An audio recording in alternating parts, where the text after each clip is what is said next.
देखो सब जग जात बहा भाई, देखो सब जग जात बहा। देख देख में गति या जग की, देख देख में गति या जग की। बार बार यो वर्ण कहा, बार बार यो वर्ण कहा।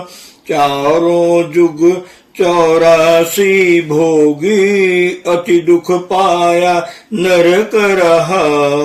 जन्म जन्म दुख पावत बीते, एक छिन्न कहीं न चैन लहा। पाप पुण्य बस विपदा भोगी, नहीं सतगुरु का चरण गहा। अब यह देह मिली कृपा से, करो भक्ति जो कर्म दहा। अब की चूक माफ नहीं होगी, नाना विधि के कष्ट सहा। गफलत छोड़ भुलाओ जग को, गफलत छोड़ भुलाओ जग को। नाम अमल अब घोट पिया, नाम अमल अब घोट पिया।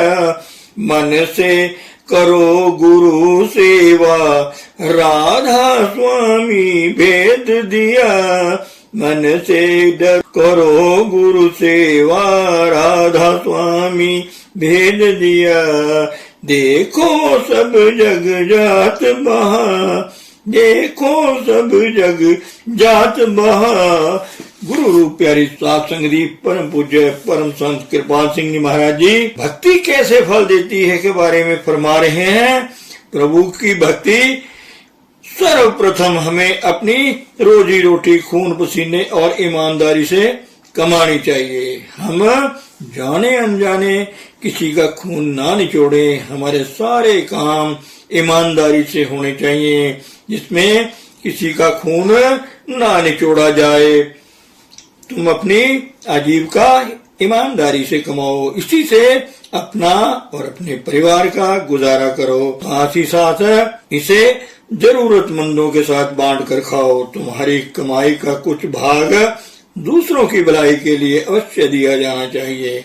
इतिहास हमें बताता है कि पुराने ईसाई, हिंदू तथा और लोग अपनी कमाई का 10वां भाग औरों की भलाई के लिए देते थे। क्यों? क्योंकि हो सकता है हमारी कमाई का कुछ हिस्सा बहुत ईमानदारी से नौकरी करके ना कमाया गया हो, चाहे वह सिर्फ 10 या 20 मिनट की बात हो। मान लो तुम्हें 6 घंटे काम करने की तनख्वाह मिलती है और तुमने पूरे 6 घंटे काम नहीं किया, आधा घंटा व्यर्थ कर दिया। जो तुम्हें उस आधे घंटे के लिए जो कुछ ही पैसे मिले हैं वे तुम्हारे नहीं, वे तुमने नहीं कमाए। यह सभी महापुरुषों का दस्तूर रहा। श्री गुरु नानक देव जी को एक बार उस समय के एक रईस ने बड़े भोज के लिए आमंत्रित किया, जिसमें नाना प्रकार के व्यंजन परोसे गए थे। वे भोज में शामिल नहीं हुए, बल्कि एक गरीब बढ़ई लालू के पास रुके, जो खून पसीने की कमाई पर गुजारा करता था। तो गुरु नानक जी उसके पास रुके और उसकी रूखी सूखी रोटी खाई। अगली सुबह उस रईस को पता चला कि गुरु नानक आए पर भोज में शामिल नहीं हुए। उसने गुरु नानक साहिब को बुला भेजा और उनसे पूछा, कहो नानक, तुम मेरे भोज में क्यों शामिल नहीं हुए? गुरु जी बोले, मैं आया जरूर था पर तुम्हारे भोज में शामिल नहीं हुआ, क्योंकि यह भोज दूसरों का खून निचोड़कर परोसा गया था। मैं दूसरों का खून नहीं चूस सकता, इसलिए मैं नहीं आया।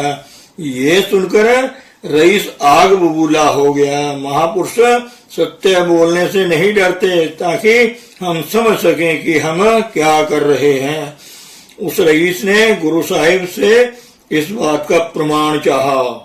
गुरु नानक बोले, बहुत अच्छा, मुझे कुछ पकवान दो जो भोज में परोसे गए थे। रईस ने वे मंगवाए। उसी समय गुरु नानक जी ने लालू के घर से वे रोटियां मंगवाई जो उन्होंने खाई थी। उन्होंने अपना बायां हाथ उन पकवानों में डाला जो भोज में परोसे गए और अपने दाएं हाथ में वह रूखी सूखी रोटी पकड़ी जो लालू के घर से लाई गई थी। फिर उन्होंने दोनों को निचोड़ा। जो रोटी लालू के घर से लाई गई उससे दूध टपकने लगा और जो पकवान भोज में परोसे गए उनसे खून बह निकला। अतः अगर तुम प्रभु से भक्ति बढ़ाना चाहते हो तो हमेशा ईमानदारी से अपनी रोटी रोजी कमाओ। हमारे सतगुरु हजूर बाबा सावन सिंह जी महाराज पेशावर के कान बाबा के पास जाया करते थे। मैं उस समय विद्यालय में पढ़ता था और मैं भी बाबा कान के पास जाया करता था। एक बार बाबा कान हजूर के दफ्तर गए और उनसे पूछा, तुम क्या कर रहे हो? हजूर ने मजाक में कहा, मैं अभी एक लेखा जोखा तैयार कर रहा था। कितने का? 4000 रुपए का। वह मुझे दे दो।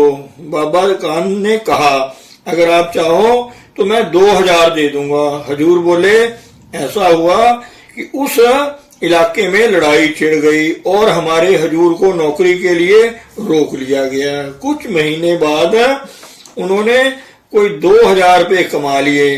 हजूर ने सोचा कि जाकर बाबा कान से मिला जाए।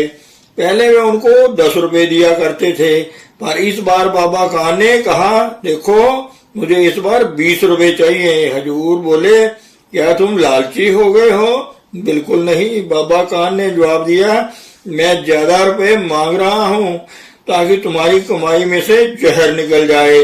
पहले तुम कम कमाते थे और मैं 10 रुपए ले लेता था जो गरीबों को बांट दिया करता था। इस बार मैं 20 रुपए चाहता हूँ क्योंकि तुमने ज्यादा रुपए कमाए हैं, इसे दूसरे को बांटने दो। तुम मेरी बात समझे? मैं पहली बात है कि ईमानदार तरीके से ही कमाई करो। अगर आप दूसरों का खून निचोड़कर कमाई करोगे, उनका हक मारोगे, तो आप कैसे सोच सकते हो कि आपका हृदय पाक पवित्र होगा? तुम्हें ईमानदारी की कमाई पर ही गुजारा करना होगा। दूसरी बात है कि प्रेम कोई बोझ नहीं जानता। प्रभु से भक्ति का मतलब बात टालना नहीं होता है। प्रभु का प्रेमी और लोगों की अपेक्षा अधिक मेहनत करता है, क्योंकि प्रेम में कुछ भी बोझ नहीं होता। प्रेम के कारण वह हर एक की सेवा करता है, थकता नहीं। आमतौर पर लोग दिखावे के लिए भक्ति में बैठते हैं और फिर अपने आप से कहते हैं कि अरे मैं बहुत थक गया हूँ, मुझे लेट जाना चाहिए। बताओ, ऐसी भक्ति का क्या फायदा? ये तो दिखावा है। अगर कोई तुम्हें दूध का गिलास भी दे दे तो वह तुम पर उसका कर्जा है, और चाहे तुम्हारे बैंक में पैसे हों या नहीं, तुम्हें कर्ज चुकाना होगा। इसलिए सावधान रहो, किसी का खून ना निचोड़ो। तुम्हारी आजीविका खून पसीने से अर्जित होनी चाहिए। ये एक बात है। अगर तुम प्रभु या सतगुरु से भक्ति में सफल होना चाहते हो तो फिर कोई भी चीज जो तुम्हें प्रभु की याद में मददगार हो वही सच्चा नियम है और उसका पालन करो। अगर तुम किसी जगह जाकर प्रभु को भूल जाओ तो ऐसी जगह जाने से बचो। केवल ऐसी सोबत रखो, ऐसी करनी करो जिससे प्रभु की याद बढ़े।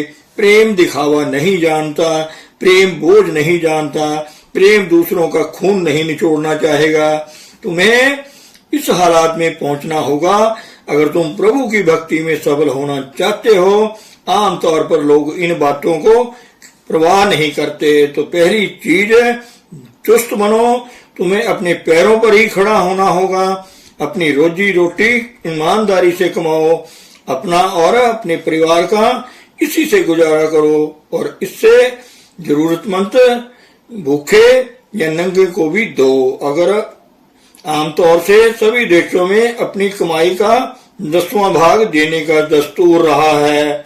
दूसरे, अगर तुम प्रभु से प्रेम करते हो तो तुम्हें सभी से प्रेम करना होगा, क्योंकि प्रभु सभी के हृदय में वास करता है। सभी प्रभु की संतान हैं। इन दो चीजों की जरूरत है जिनसे तुम्हें प्रभु की भक्ति में सफलता मिलेगी। अगर कोई आपकी देखभाल करता है तो यह तुम पर उसका कर्ज होगा।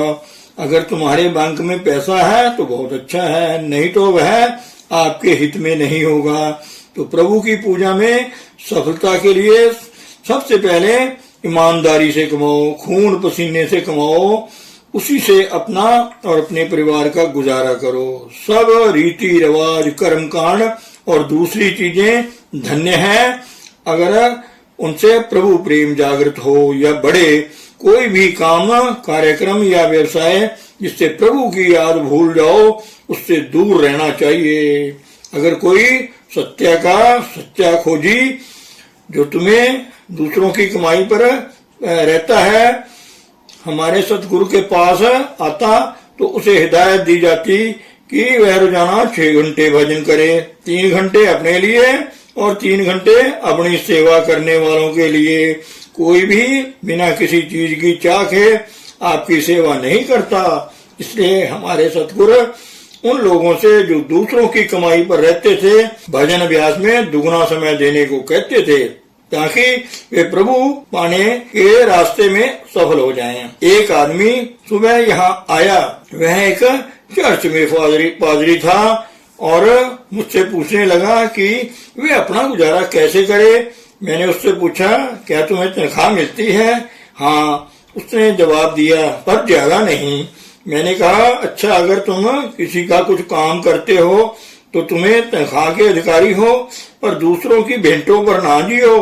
अगर कोई प्रभु को या मंदिर में कुछ अर्पण करता है तो वह वापसी में कुछ न कुछ चाहता है। अगर तुम इन भेंटों पर रहोगे तो वे तुम पर कर्ज बन जाएंगे।